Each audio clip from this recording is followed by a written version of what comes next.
தமிழ் அணையே துணையே காயனையே. Doctor J S. Rajkumar எண்ணற்ற அறுவை சிகிச்சைகளை செய்தவர். ஜனாதிபதி அப்துல் கலாமிடமிருந்து வைத்திய ரத்னா அவார்டை பெற்றவர். இவர் இல்லையேல் இன்று லைஃப் லைன் ஹாஸ்பிட்டல் இல்லை. இந்த விழாவிற்கும் இவர் ஒரு லைஃப் லைன் தான். இந்த விழாவிற்கும் இவர் ஒரு லைஃப் லைன் தான். உங்கள் லைனுக்காய் காத்திருக்கிறோம். ரொம்ப அழகாக சொன்னீங்க. ஒரு சில லைன்ஸோடு முடிச்சிருந்தேன்.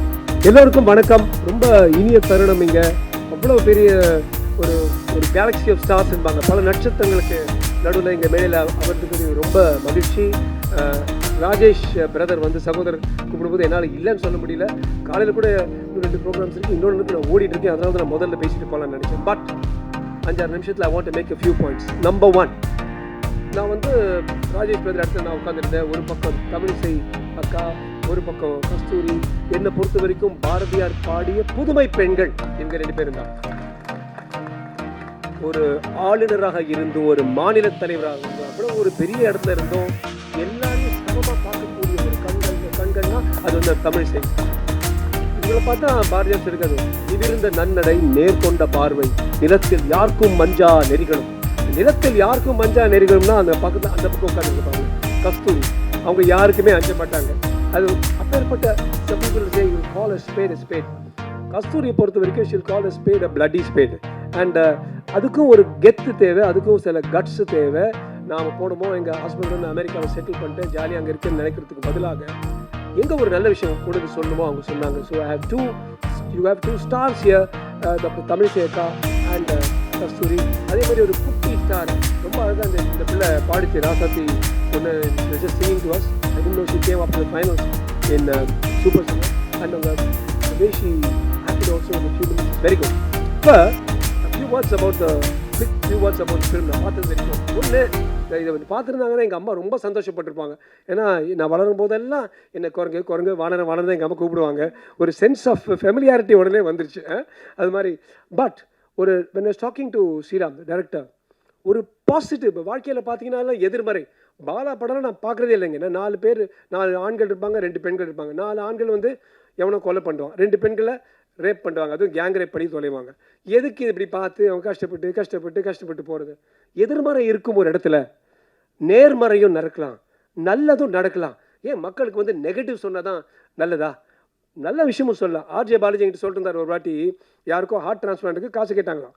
இவர் வந்து என்ன சொல்லிட்டாரு, நான் வந்து ஏஆர் ரஹ்மான் சச்சின் டெண்டுல்கர் 2 பேரும் நான் திட்ட போகிறேன் என்ன அவர் போட்டாராம் ஃபேஸ்புக் லைவ். திடீர்னு பார்த்தா 5 லட்சம் பேர் கேட்டு எடுக்கிறாங்க. அவர் சொன்னாராம் லைவ் வந்து, நான் ஏஆர் ரஹ்மான் திட்டலை, சச்சின் டெண்டுல்கர் திட்டலை, ஒரு குழந்தைக்கு ஹார்ட் சர்ஜரிக்கு காசு வேணும், முடிஞ்சால் நீங்கள் கொடுங்க. உடனே எல்லோரும் கொடுத்துட்டாங்களா, ஹார்ட் சர்ஜரியும் சக்ஸஸ்ஃபுல்லாக முடிஞ்சிடுச்சு. இதுவே நான் ஹார்ட் சர்ஜரிக்கு நான் வரேன் லைவ் ஸ்ட்ரீம்னா பார்க்க மாட்டாங்க. Because we all want blood, we want sensation. நான் வந்து 10ஆம் தேதி மே நான் கேட்குறேன் யார் ஜெயிச்சாங்க, நம்ம தான் ஜெயித்தோம் சொல்லிட்டு ஐ வாஸ் மீனிங் LOCயில் அடித்து தூக்கிட்டோம் அவங்கள பாகிஸ்தானிஸை. அதாவது எல்லோரும் சொல்கிறாங்க இல்லை சார் நம்ம தோத்துட்டோம், நம்ம ஜெயிச்சோம் சார். இல்லை சார் CSK தோத்துட்டாங்க சார்.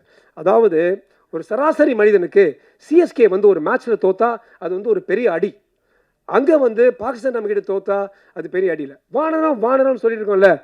சொல்லுவாங்க அனுமார் வந்து அவர் வந்து திறந்து காட்டினார் அவர் இதயத்தில் இருந்தது ராமராம். இதை பாருங்கள், நான் கூட இன்னைக்கு என் ஜாக்கெட் எடுத்து காட்டுறேன். என் இதயத்தில் இருக்கிறது ஆப்ரேஷன் சிந்து. தமிழ்னா பிறந்தேன், தமிழ்னா இறந்து போவேன். வேளாண்ணா பிறந்த வேளாண்ணா இறந்து போவேன். இந்தியனா பிறந்தேன், இந்தியனா இறந்து போவேன். ஆப்ரேஷன் சிந்தூருங்கிறது எல்லாரும் அழகாக பொட்டு வச்சுட்டு இருக்கிறோம். நான் கூட சொன்னேன் till war is over I will put a பொட்டு. முன்னால் நினச்சிட்டு இருப்பேன் கேர்லிஷ்னு. ஏண்டா எங்கள் ஆட்கள் போடுற பொட்டை வந்து நீங்கள் வந்து அந்த பக்கத்தில் வந்து கரைச்சிட்டு போவீங்க. அதை பொட்டை வச்சுட்டு உங்களுக்கு திருப்பி அடின்னு அடிப்போண்டா அப்போ ஆப்ரேஷன் சிந்தூர். அது மட்டும் இல்லை, வெட்டி போடுறதோட நீங்கள் பார்த்தீங்க அந்த ப்ரெஸ் கான்ஃபரன்ஸ் AK பாரதியோடு இருந்த 2 சீனியர் ஆர்மி ஏர்ஃபோர்ஸ் லீடர்ஸ் 2 பெண்கள். எப்படி இங்கே 2 பெண்கள் இங்கே உட்காந்துருக்குறாங்களோ 2 பெண்கள் சொல்கிறாங்க இப்படி அடித்தோம் பாகிஸ்தானில்.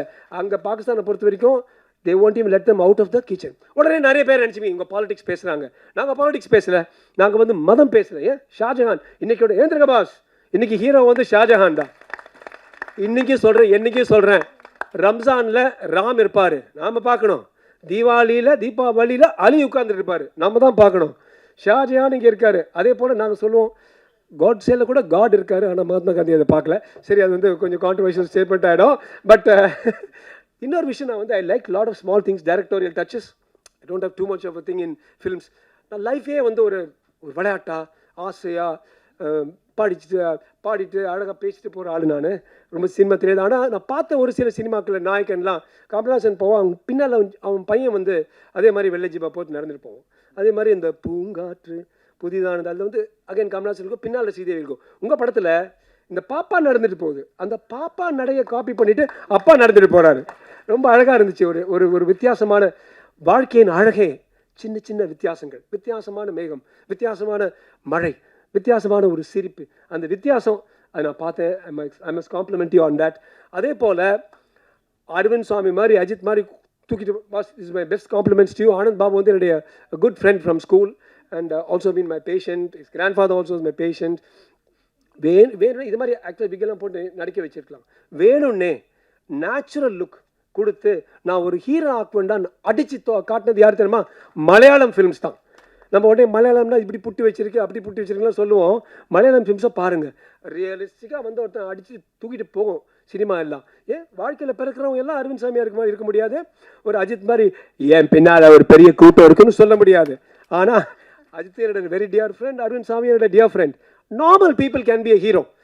ஒரு மனிதன் வந்து ஹீரோ ஆகிறது, ஒரு மனிதன் ஹீரோ ஆகிறது அவன் லுக்ஸ் இல்லை, அது ஜெனட்டிக். அவன் ஆட்டிடியூட், அவன் வாழ்க்கை, அவனது ஆக்ஷன்ஸ், அவன் கர்மாங்கிறது ரொம்ப அழகாக நீங்கள் காட்டியிருக்கீங்க. ஒன்ஸ் மோர் ரொம்ப ரொம்ப ஒரு பாசிட்டிவ் நோட்டில் எனது நாள் ஆரம்பிச்சிருக்கு. ஒரு நல்ல ஒரு மனிதன் இருக்க முடியும். ஒரு நல்ல மனிதனுக்கு ஒரு கஷ்டம் வந்துச்சுன்னா கூட அதை போக்குறதுக்கு இந்த சமுதாயம் கை சேர்ந்து ஹெல்ப் பண்ண முடியுங்கிற ஒரு முக்கியமான ஒரு நேர்மறை கருத்து கோட்பாடு. மை ஒன்லி ரிக்வெஸ்ட் இஸ் எல்லாரும் திருப்பியும் இந்த சினிமா வரும்போது ஒருத்தர் டிஷ்ஷன் அடிப்பான். நான் ஒரு மார்ஷியல் ஆர்ட்ஸ் மேன், எந்த ஒரு அடியும் இல்லை, 25 இடத்துல எல்லாம் பறந்து போகிறேன். பாஸ் கனல் இந்த பக்கம் பாருங்க, நான் புடோக்காய் பிளாக் பெல்ட். எந்த அடியில் 25 சைடில் எல்லாம் அப்படி போவாங்க, இவர் அப்படியே இருப்பார். அதை மட்டும் பார்த்து நம்ம ஆளுங்க கைத்துட்டு தலைவர் அடிச்சிட்டாராம்பாங்க. அப்படி இருக்கிறதுக்கு பதிலாக சிம்பிளாக ஐ ஆம் an everyday man, ஆனால் என் பொண்ணுக்கு நான் ஒரு அப்பாவாக இருப்பேன். I will be a hero to her. I want to finish by saying, there are so many parents here. One of the most beautiful things I've ever read in my life. There is only one perfect daughter in the world. ஒரே ஒரு உன்னதமான perfect பொண்ணு தான் இந்த உலகத்திலே இருக்குது. And every father has that daughter. ஒவ்வொரு அப்பனது மாதிரி இருக்கும். அது வந்து காட்டுது இந்த படத்துக்கு. எனது வாழ்த்துக்கள். இது அழைத்த MK ராஜேஷ் அவர்களுக்கும் இந்த வாய்ப்பை கொடுத்த அத்தனை பேருக்கும் நன்றி, வணக்கம். All the best, congratulations. Jai Hind, Jai Sindoor, Jai Bharat. Doctor Tamilisai Madras medical college நமக்கு தந்த மருத்துவர், பாரதிய ஜனதா பார்ட்டியின் முக்கிய தலைவர், தெலுங்கானா மற்றும் புதுச்சேரியின் கவர்னராக இருந்தவர். இசைத்தமிழ் நீ செய்த பெரும் சாதனை என்று பாடினார் பாடகர் TR மகாலிங்கம். இன்று அவர் இருந்திருந்தால் தமிழிசை நீ செய்த பெரும் சாதனை என்று பாடியிருப்பார். இப்பொழுது மேடம் அவர்களுக்கு படத்தின் தயாரிப்பாளர் சுஜாதா ரேஷ் அவர்கள் ஒரு அன்பளிப்பு வழங்குவார். இங்கு கூடியிருக்கும் அனைவருக்கும் முதற்கண் என் வணக்கத்தை தெரிவித்து, நல்லதொரு நிகழ்ச்சியில் கலந்து கொள்கின்ற ஒரு வாய்ப்பு கிடைத்தது. இது எனக்கு சற்று மாறுபட்ட மேடை. திரை மேடை என்பது எனக்கு அரிதானது, அரசியல் மேடை என்பது எனது ஆசையானது. ஆனால் தமிழிசை இல்லாமல் திரைப்படங்கள் இல்லை. இந்த தமிழிசை முதல் முறையாக ஒரு திரைப்பட நிகழ்ச்சிக்கு வெகு நாள் கழித்து நான் வந்திருக்கிறேன். அதனால் உங்கள் அனைவருக்கும் முதற்கண் என் வணக்கம். இங்கே மரியாதைக்குரிய ராஜேஷ் அவர்களும்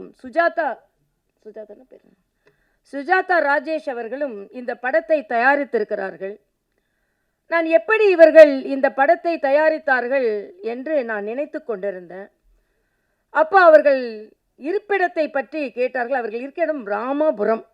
அதனால் ராமாபுரத்திலிருந்து ராஜேஷும் சுஜாதா ராஜேஷும் ராமனின் சீடனான அனுமனுக்காக ஒரு படம் எடுத்திருக்கிறார்கள். அந்த வகையில் எனக்கு மகிழ்ச்சி. இங்கே இந்த இடத்தில் நான் ஒரு அரசியல் கட்சி தலைவராகவோ முன்னாள் ஆளுநராகவோ இங்கே வரவில்லை. அனுமனின் பக்தையாக மட்டுமே நான் இங்கே வந்திருக்கிறேன். ஏனென்றால் பல நேரங்களில் என்னிடம் திரைப்படத்துறையினர் வந்து என்னிடம் பல கோரிக்கைகளை வைத்திருக்கிறார்கள். நான் இதே தொகுதியில் போட்டி போடும்போது கூட பெப்சியை சார்ந்த சகோதரர்களை எல்லாம் நான் சந்தித்திருக்கிறேன். நான் விமானத்தில் பயணிக்கும் பொழுது கூட சில பேர் என்னிடம் வந்து நான் இந்த படத்தில் நடித்திருக்கிறேன், இந்த சீரியலில் நடித்திருக்கிறேன் என்று என்னிடம் அறிமுகம் செய்யும் பொழுது உண்மையிலே எனக்கு அடையாளம் தெரியாது. ஏனென்றால் நான் அதிகமாக திரைப்படங்கள் பார்ப்பது இல்லை. ஆனால் அவர்கள் வந்து சொல்லும் பொழுது நான் அவர்களை பாராட்டுவேன், ஒரு குறிப்பிட்ட துறையில் நீங்கள் முன்னேறி வந்திருக்கிறீர்கள் என்று. ஆக அப்படிப்பட்ட ஒருவளை இந்த திரைப்படத்தின் பாடல் வெளியீட்டு விழாவிற்கு வர வைத்தது யார் என்றால் சத்தியமாக அனுமன் தான் என்னை வர வைத்தார். ஏனென்றால் வேறு எந்த படத்திற்காலும் எனக்கு தெரியாது, அதனால் நான் வந்திருப்பேனா என்று தெரியாது. அதனால் இந்த நிகழ்ச்சிக்கு என்னை வரவழைத்த அனுமனை வேண்டி இந்த அனுமன் இந்த படத்திற்கு வெற்றியை தர வேண்டும் என்று வானரன் வானளாவிய புகழை பெற வேண்டும் என்று அந்த வானரனையே வேண்டி இந்த பாடலை வெளியிடலாம் என்று இருக்கிறேன். இங்கே இந்த நிகழ்ச்சியில் பங்கெடுத்து கொண்டிருக்கின்ற ஸ்ரீராம் அவர்கள், அதுவும் எவ்வளவு பெயர் பொருத்தம் பாருங்கள். வானரன் படத்தை டைரக்ட் செய்வது ஸ்ரீராம். ஸ்ரீராம் வானரனை டைரக்ட் செஞ்சாரா, இல்லை என்றால் ராமாயணத்தில் சொல்வதை போல வானரன் ஸ்ரீராமை டைரக்ட் செஞ்சாரான்னு நமக்கு தெரியாது. ஆனால் இரண்டு பேருமே சரியாக டைரக்ஷனில் போனார்கள் என்று நமக்கு தெரியும். ஆக அந்த டைரக்டர் சரியான டைரக்ஷனில் போயிருக்கிறார், அவருக்கும் எனது வாழ்த்துக்கள். அதே போல இங்கே இசையமைப்பாளர் பேர் ஷாஜஹான். இது நல்ல ஒரு ஒற்றுமை. ஏனென்றால் என்னை பொறுத்த மட்டில் ஏதோ எங்களுக்கு பல பேர் சாயம் பூசினாலும் நாங்கள் அந்த சாயத்தை எல்லாம் தாண்டி உண்மையிலேயே மதச்சார்பின்மையாளர்கள் என்றால் அது நாங்கள் தான். எல்லோரையும் ஒரே மாதிரி.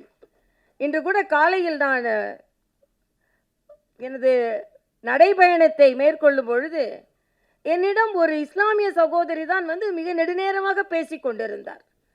ஆனால் நாங்கள் காவியம் படைப்பவர்கள், ஆனால் எங்களை காவிகள் மட்டுமே நினைத்துக் கொள்கிறார்கள். ஆனால் காவியம் நாங்கள் விடமாட்டோம். ஏனென்றால் காவிக்கு சொந்தக்காரர்களாக இருந்தால் செந்தூருக்கு சொந்தக்காரர்களாக இருப்பார்கள், நம் நாட்டை காப்பதற்கும் சொந்தக்காரர்களாக அவர்கள் இருப்பார்கள் என்பதை மிக தெளிவாக நாம் சொல்லிக் கொள்ளலாம். ஆக அப்படிப்பட்ட ஒரு சப்ஜெக்ட்னு சொல்ற கொள்கை பிடிப்புடைய ஒரு படம். இங்கே இந்த நிகழ்ச்சிக்கு வந்திருக்கும் மரியாதைக்குரிய சகோதரர்கள் ஜாகுவார் தங்கம் அவர்கள். ஜாகுவார் தங்கத்தை பற்றி நம்ம சொல்லணும்னா கிராமங்களில் அனுமனை பற்றி நான் அவரும் எங்கெல்லாம் ஒரே ஊர் தான். ஒரு ஊரில் நாங்கள் திருநெல்வேலி பக்கத்தில் ஒரு ஊரில் அனுமன் மாதிரியே ஆயிடுவாங்க. எப்படின்னா அங்கே வந்து நிற்பாங்க, தேங்காயெல்லாம் அங்கே உள்ள பக்தர்கள் அனுமனை மாறி உடைப்பாங்க. ஆனால் இவர் என்னன்னா இவர் வந்து ஒரு சித்தர் மாதிரியே வாழ்கிறார். அவர் சொல்கிறார் இன்னும் நிறைய ஆண்டுகள் வயதே தெரியாமல் வாழ்வார் என்று. ஆக அவரிடம் இருந்து நடிகர்கள் பல கலைகளை கற்றுக்கொள்ள வேண்டும் என்று நான் கேட்டுக்கொள்கிறேன். உண்மையிலேயே உங்களுக்கு எனது வாழ்த்துகள். ஏன்னா அந்த அளவிற்கு திருமூலர் சொன்னதை மாதிரி உடலை ஒரு கோவியலாக நினைப்பது என்பது சாதாரண விஷயம் இல்லை. மருத்துவர் என்றவர்கள் எங்களுக்கெல்லாம் வேலை இல்லாமல் செய்யணும் இவரை மாதிரி உள்ளவங்களால. அதனால் ஒரு உடலை கோயிலாக நினைத்து அதை பாதுகாப்பதற்கு ஜாகுவார் தங்கம் போன்றவர்களெல்லாம் தங்கமாக நீங்கள் வாழ வேண்டும் என்று நான் வாழ்த்துகிறேன். ஏனென்றால் நான் பல காணொளிகளை பார்த்துருக்கிறேன், உங்களோட காணொளிகளை மிக நன்றாக இருக்கிறது. அதே மாதிரி கனல் கண்ணன் வந்து மிக கனலானவர் தான் உண்மையிலேயே. அது கருத்துக்கள் அவர் சண்டையில் மட்டும் இல்லை, கருத்துக்களிலும் மிக கனலானவர். அதனால் அவருக்கும் எனது வாழ்த்துக்கள். இங்கே வந்து லொல்லு சபா ஜீவா நான் பார்த்ததில்லை தம்பி, நல்ல சபாயாக தான் பார்த்துருக்கேன், லொல்லு சபாலாம் நான் பார்த்ததில்லை. அதனால் ஆனாலும் உங்களுக்கு 2 முறை மரியாதை செய்ததிலிருந்து நீங்கள் எவ்வளவு பெரியவர் என்று எனக்கு தெரிகிறது. அதனால் நான் லொல்லு பண்ணலை, நல்லாவே தான் வாழ்த்துக்கிறேன். அதனால் அப்படியா, அவரும் நம்ம ஊருக்காரர் தானா? சரி சரி சரி சரி சரி அப்போ உங்களுக்கு 2 முறை மரியாதை செலுத்துறதுக்கு வரவேற்கிறேன் நான். இங்கே மற்றபடி இங்கே நமது பேரரசை நான் ரொம்ப வியந்து பார்ப்பதுண்டு. இன்னும் தமிழகத்தில் ஒரு பேரரசை நாங்கள் எல்லாம் அமைக்கும் பொழுது இந்த பேரரசுக்கும் ஒரு இடம் உண்டு என்பதை நான் இங்கே தெரிவித்துக் கொள்கிறேன். நான் ஆளுநராக இருக்கும் பொழுதே அவரோட சில காணொளிகளை பார்த்து கொள்கை பிடிப்புடன் எவ்வளவு அழகாக பேசுகிறார் என்பதை நான் பார்த்திருக்கிறேன். அதே மாதிரி இங்கே பல பேர் எனக்கு அவ்வளவா அறிமுகம் ஆனதில்லை. பேபி வர்ஷினியை நான் உண்மையிலேயே பாராட்டியே ஆக வேண்டும். வர்ஷினி, உன்னை பாராட்டலாமா? பாராட்டி என்ன சொல்லலாம்? என்ன சொல்லலாம் சொல்லு. ஓகே அக்கா. ஆஹா, இதுதான் எனக்கு ஒரு பெரிய ஒரு அங்கீகாரம். ஏன்னா நான் அடிக்கடி சொல்வது உண்டு, ஆளுநராக இருக்கும் பொழுது என்னை கேட்பாங்க, நீங்கள் ஆளுநராக இருக்கிறத மகிழ்ச்சி அடைகிறீர்களான்னு சொல்லுவாங்க. நான் ஒரே ஒரு வார்த்தை தான் சொல்வேன், 2 ஆளுநராக இருந்தால் எனக்கு மகிழ்ச்சி கிடையாது. யாருமே ஆளுநர் மாதிரி ஒரு மாளிகையிலிருந்து அதை விட்டுட்டு வரமாட்டாங்க. ஏன்னா நீங்கள் ஒரு நாள் ராஜ்பவனுக்குள்ளே வந்து பார்த்தீங்கன்னா 300 காவல்துறை அதிகாரிகள், 300 பணியாளர்கள், சீஃப் மினிஸ்டர் நம்ம சொன்னால் வரணும், மினிஸ்டர்ஸ் நம்ம சொன்னால் வரணும். ஆனால் அவையெல்லாம் வேண்டாம் என்று ஏன் விட்டு விட்டு வந்தேன் என்றால் தமிழகத்தில் அக்காவாக இருக்க வேண்டும் என்ற காரணத்திற்காகத்தான். வர்ஷினிக்கு எனக்கு ரொம்ப பிடிச்சது என்னன்னா, சாதாரணமாக பிள்ளைங்க ஆன்டின்னு சொல்லுவாங்க, அது சொல்லுவாங்க, ஆனால் ஓகே அக்கா. ஆக வர்ஷினி வாயில் இருந்து வந்த ஓகே அக்காவை தமிழகத்தில் உள்ள அத்தனை குழந்தைகளும் ஓகே அக்காவாக நான் இன்று ஏற்றுக்கொள்கிறேன். ஏனென்றால் நாளைய தினம் எனது பிறந்த நாள். ஆக ஓகே அக்கா, ஓகே அக்காவாக பிறந்து ஒரு மிகப்பெரிய நிஜமாவே குழந்தையும் தெய்வமும் ஒன்று. நான் எப்படி உன்னை பாராட்டலான்னு கேட்டால் பாராட்டலோட ஓகே அக்கா இயல்பாகவே இதயத்திலிருந்து வந்தது. அதனால் அவளுக்கும் எனது பாராட்டுகள். எல்லாவற்றிற்கும் மேலாக இங்கே நடிகர் தம்பி விஜயேஷ் நாகேஷ், எனக்கு கஸ்தூரியை பற்றி சொல்லலை, எப்பவுமே ஃபைனலில் தான் சொல்லுவேன். கஸ்தூரி ஒரு உண்மையிலேயே ஒரு நல்ல மனதை சார்ந்த பெண், மனதுடைய பெண். எல்லோரும் நல்லா இருக்க வேண்டும் என்று நினைக்கின்ற ஒரு நல்ல பெண். எனக்கு மிக நெருக்கமானவர். அவர் திரைத்துறையில் இருந்திருக்கிறார். திரைத்துறையில் இருந்து எங்கள் துறைக்கு வந்து கொண்டிருப்பவர். அதனால் திரையில் எப்படி வெற்றி பெற்றாரோ அதே போல தரையிலும் நீங்கள் வெற்றி பெற வேண்டும் என்று நான் வாழ்த்துகிறேன். இங்கே தம்பி அதே மாதிரி கலைமாமணி ராம்ஜி அவர்கள், மக்கள் குரல் ராம்ஜி அவர்கள் மற்றும் இங்கே அமர்ந்திருக்கும் அத்தனை பேரும், டாக்டர் ராஜ்குமார் என்னோட படித்தவர் தான். நாங்களாம் ஒரே கல்லூரியில் படித்தோம். அவர் என்னை விட 2 வருடங்கள் முன்னால் படித்தவர். அவருக்கும் எனது வாழ்த்துக்கள். அப்போவே பாடல்லாம் பாடுவார். நாங்கள்லாம் நேராக சேர்ந்து கலை நிகழ்ச்சிகள்லாம் கலந்து கொள்வோம். அதில் ஒரே எம்எம்சியில் தான் 2 பேர் படித்தோம். ஆனால் நான் அப்புறம் எம்எம்சியிலேருந்து அவர் எனக்கு திருமணமானவுடனே நான் தஞ்சை மருத்துவக் கல்லூரிக்கு மாறி சென்று விட்டேன். அதனால் ராஜ்குமார் அவரும் என்னோடு படித்தவர், இன்று என்னோடு பணியாற்றி கொண்டிருப்பவர். ஆனால் அவர் கொஞ்சம் சர்ஜன்னால் கொஞ்சம் அதிகமாகவே பேசுவார். நல்லது தான். ஏன்னா நாங்கள் படிக்கும்போது ஒரு பாப்புலரான ஒரு ஜோக் உண்டு. அதாவது உங்களுக்கு ப்ரொஃபஸராக இருக்கிறது பிடிக்குமா இல்லைனா சர்ஜனாக இருக்கிறது பிடிக்குமா அப்படின்னு கேட்பாங்க. இல்லை ப்ரொஃபஸராக இருக்க தான் பிடிக்கும் அப்படிம்பாங்க. ப்ரொஃபஸராக இருக்க அவ்வளோ டீச்சிங்கில் உங்களுக்கு அவ்வளோ இஷ்டம் இல்லை சர்ஜனாக ஒரு பாடியை தான் இருக்கலாம், ப்ரொஃபஸராக இருந்தால் பல பேராக இருக்கலாம், அதனால் ப்ரொஃபஸராக இருக்கிறது தான் பிடிக்கும் அப்படின்னு அறுவை சிகிச்சை நிபுணர்களை பற்றி ஒரு ஜோக் உண்டு. ராஜ்குமார் போனதுனால அந்த ஜோக் இங்கே சொல்கிறேன். அவர் இருந்தால் அது சொல்லியிருக்க முடியாது, இருந்தாலும் சொல்லுவேன். ஏன்னா நான் என்னை பொறுத்த வரைக்கும் சொல்ல வேண்டிய நேரத்தில் எதை சொல்ல வேண்டுமோ அதை துணிச்சலாக சொல்லுகின்ற பழக்கம் உண்டு. அதனால் இந்த டாக்டர் மட்டும் இல்லை, எந்த டாக்டராக இருந்தாலும் அவங்க முன்னால் சொல்லுவோம். அப்புறம் விஜயேஷ் நாகேஷ் அவரை பற்றி ராஜ்குமார் ஒன்றை சொன்னார். இயல்பாக நடித்தார். ஒரு நடிகர் டோப்பா வைத்து கொண்டு நடித்திருக்கலாம் இல்லை என்று. அரசியல்வாதிகள் எல்லாம் டோப்பா வைக்க ஆரம்பித்த பின்பு நடிகர்கள் எல்லாம் டோப்பா வைப்பதை விட்டு விட்டார்கள் என்று நான் நினைக்கிறேன். நான் யாரையும் குறிப்பிட்டு சொல்லவில்லை.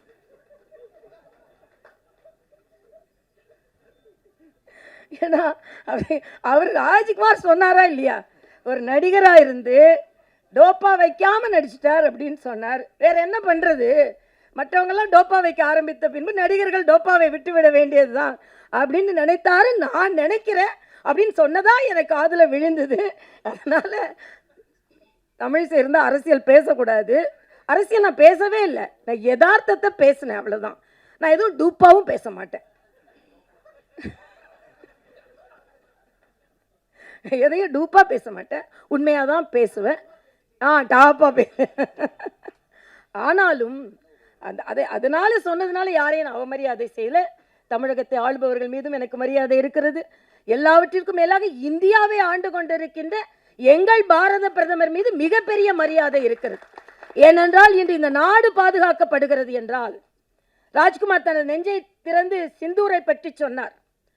ஆனால் அந்த செந்தூரம் மிகப்பெரிய ஒரு பெரிய கொள்கையை எடுத்து சொன்னது மட்டுமல்லாமல் ஒரு செய்தியை உலகத்திற்கு சொல்லி இருக்கிறது. தீவிரவாதம் எந்த வகையில் இருந்தாலும் பொதுமக்களை அழிக்காமல் தீவிரவாதிகளை மட்டுமே எங்களால் அழிக்க முடியும் என்று ஒரு அரசு சொல்லி இருக்கிறது. இதுதான் முக்கியம். இப்ப நாங்களே கேன்சருக்கு ட்ரீட்மெண்ட் கொடுத்தா கேன்சர் செல்லை மாத்திரம் அடிக்க முடியாது. துரதிருஷ்டவசமாக கேன்சர் செல்லோடு சேர்ந்து நல்ல செல்களையும் அழித்து விட வேண்டிய அளவுக்கு தான் நவீன விஞ்ஞானத்தில் கூட மருந்து இருக்கிறது. நவீன விஞ்ஞானத்தில் கூட நாங்கள் புற்றுநோய் செல்களை மட்டுமே, திசுக்களை மட்டுமே அழிக்க முடியும் என்று நினைத்தால் கூட சுற்றியுள்ள நல்ல திசுக்களையும் கூட அழித்து விடுகிறோம்.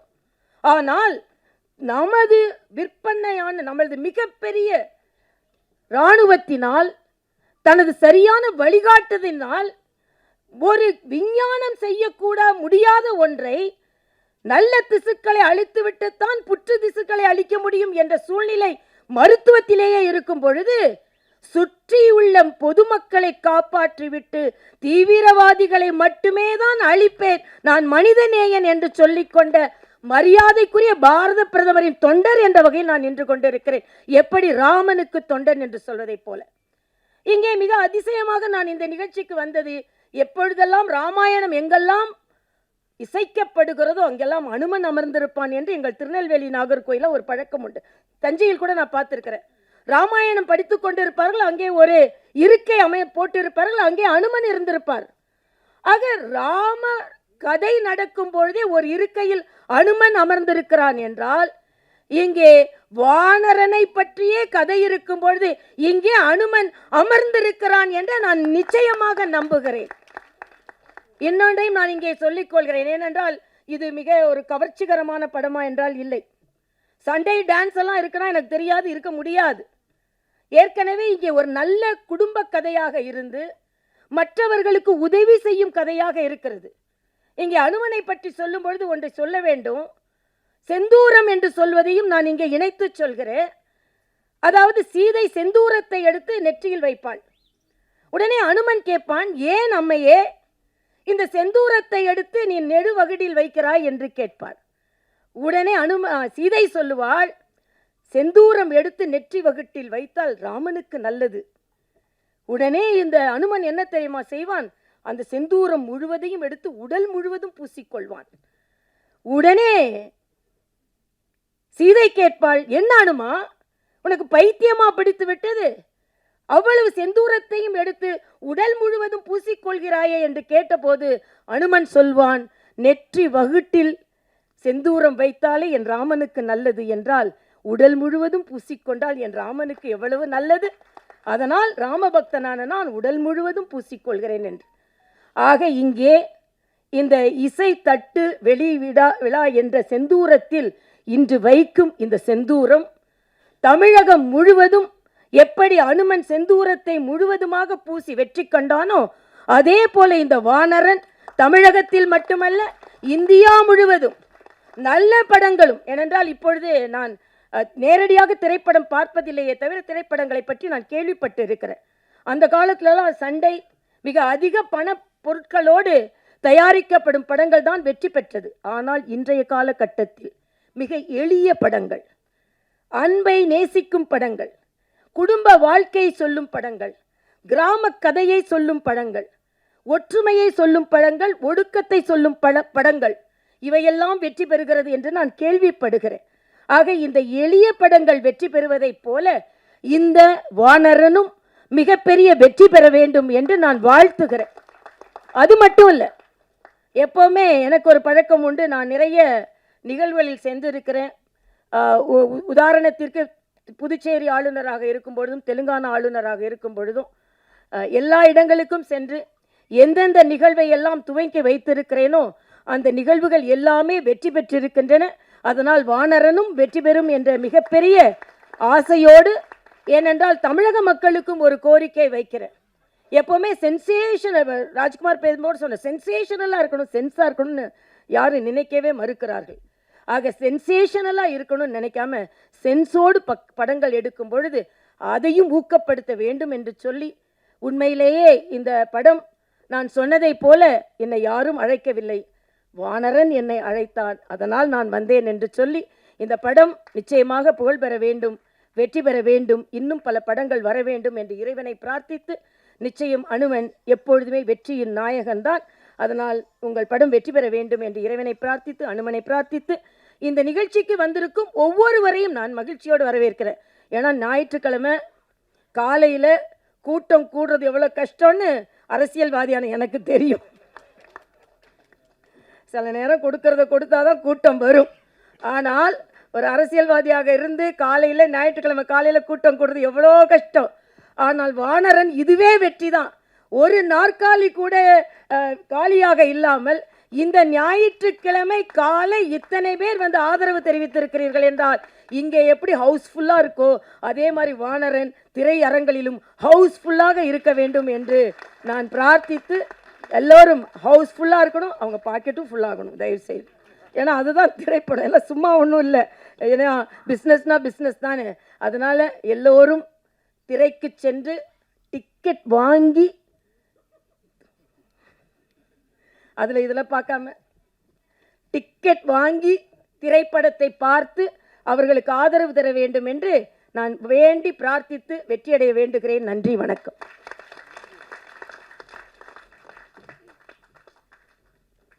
Thanks doctor madam. சென்ஸ் பற்றி பேசினாங்க.